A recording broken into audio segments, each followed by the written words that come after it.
There was a man in Mysore city. He was known to be some kind of a ghost buster or tantric. This guy has trapped ghosts in bottles. So I was just befriending him thinking, I will steal one bottle because I really wanted to see a ghost.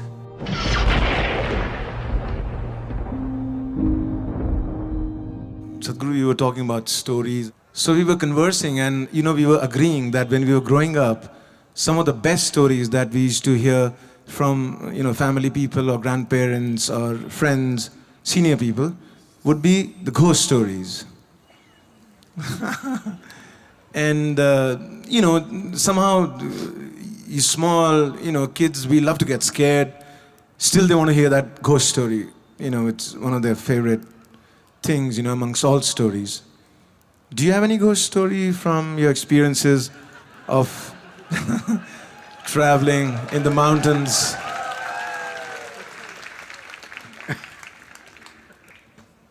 Wow this is really getting him into trouble See, the purpose of telling you ghost stories was not to scare you, but to give you a hair-raising experience. This happened in a barber shop in Louisiana state. The whole place was filled with all kinds of horror comics and ghost stories and all kinds of things, only that. No newspapers, no other magazines, only these things. So one day somebody asked the barber, said, why have you put your whole place with this kind of stories in your saloon? You don't have anything else, nothing about styles, about fashion, nothing, only ghost stories and horror stories, why? He said, see, for my profession, if somebody's hair is standing, it makes it much easier.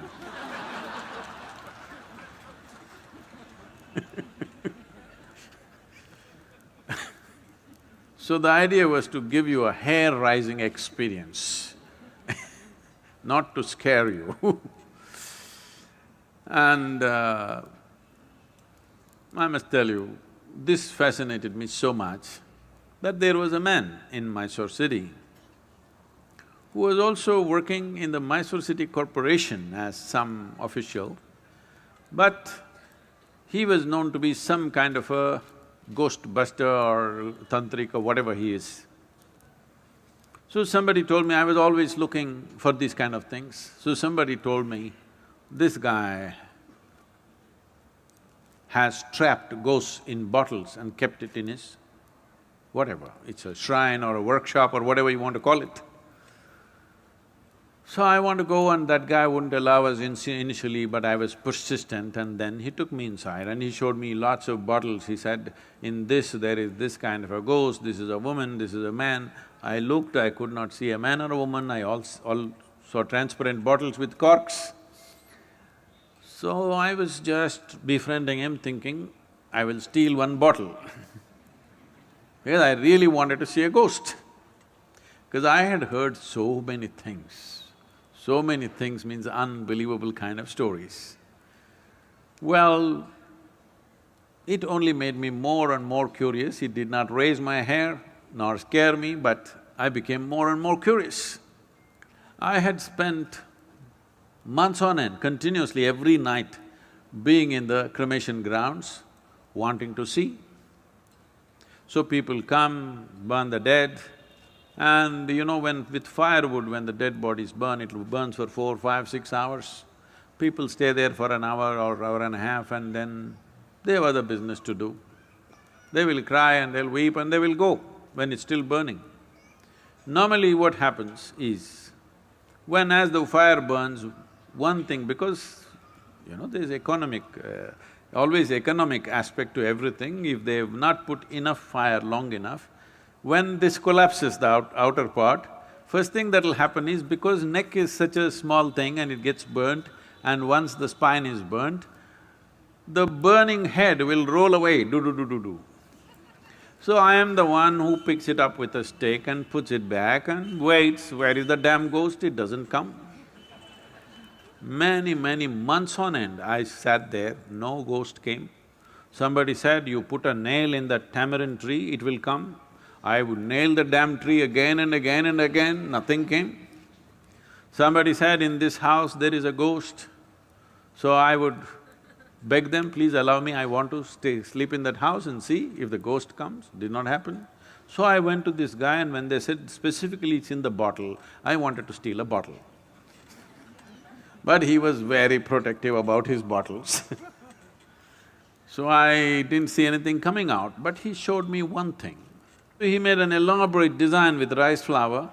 In the five corners of this, he kept one egg. He did all kinds of things and poof, he clapped his hand, pop! All the five eggs burst right in front of my eyes. So, I thought, something.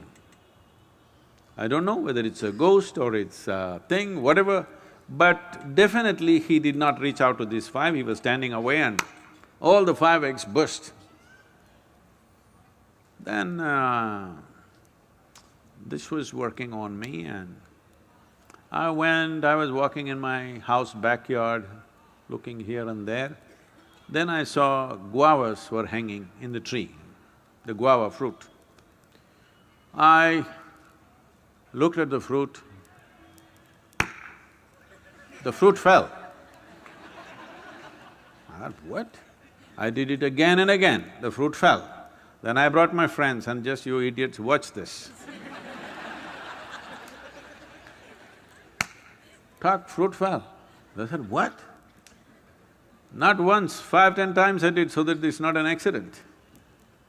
But then, in about 3 days' time after I did this, a revulsion, I've never experienced it ever in my life because I've never stepped into those areas. A kind of revulsion went through my entire body that I knew that I had done something very fundamentally wrong. Never again. I said, you want the guavas? Go up and get it.